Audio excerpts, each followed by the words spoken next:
Dave wasn't able to get to his son Johnny's basketball game because of work.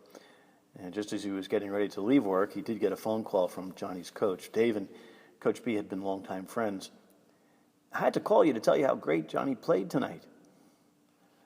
Coach B proceeded to tell Dave all about Johnny's outstanding performance. You see, Johnny's a sophomore on the varsity team, and while he makes some mistakes, he has the potential to become a top-ranked player. And what do you think Dave will say to Johnny when he sees his son later that night at home? Quiz time. What's the first essential habit of prayer in the school of prayer? Do you know? Do you remember? Acknowledge. And acknowledge what? Our thoughts, our feelings, our desires, the movements of the heart. And we must simply acknowledge those movements, not to judge, critique, or analyze. There is, I have to warn, a danger. We can become like the crowd in the gospel today who, as John tells us, murmured about Jesus because of what he said. We might wonder, what did my feeling have to do with me saying prayers? Aren't we taught to be wary of our feelings and our desires, maybe not even to trust them? Well, when we do, the tendency is then when those feelings that are scary arise in our lives, we tend to run away from them because we don't like how they feel, we don't like what we see. And then there's the other danger that we get so caught up in the movements of our hearts that we become a bit narcissistic. You know the story of Narcissus. He saw his reflection in the pond and became so enamored with himself that he fell in and drowned. It's necessary, therefore, to go beyond acknowledgement. And we can't stay there. We mustn't stay there. Jesus says to the crowd, "Stop murmuring among yourselves. Everyone who listens to my Father and learns from him comes to me." So in the school of prayer, the second essential habit is to relate. Relate all that is in the heart and relate it all back to God.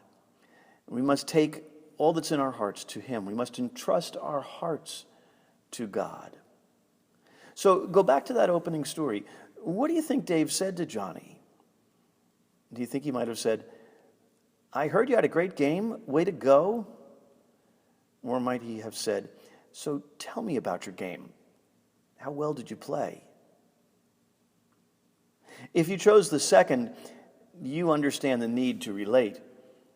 You see, God is like a father who, even though he already knows what has happened, even though he knows what's in our hearts, he wants to hear us tell that story. God is the father who wants you to tell him all the details of your life, your successes and your failures. God wants you to know that he is present here and now, a real person who takes a serious interest in what's going on in your life. That's why I like to say, especially to the kids when I ask about things that, who does this in your life and who does that? And they answer God. I say, yeah, God, but certainly who's the person? Jesus. Jesus was a real person. He really lived. And it's to him that we need to relate all that we have. You see, because you have to remember that prayer really, first and foremost, is about a relationship. It's a two-way street. It's a mutual loving and knowing. And God initiates that relationship by calling us into his divine love, where we can and will find peace and joy, healing and forgiveness. So your homework this week is to take those movements of your heart, your thoughts, your feelings, your desires, the good, the bad, the ugly, the peace, the joy, the anger, the frustration, the fear, the sadness, the pain, and relate all of that to God. Share all of that with God. Tell him about it. Tell Jesus about it. You can do that anywhere, anytime, but I suggest the best place to do that really is in front of the Blessed Sacrament. Eucharistic adoration every Wednesday, a great place to have a word with God. Remember what Jesus said, I am the living bread that came down from heaven. Whoever eats this bread will live forever. And the bread that I give is my flesh for the life of the world.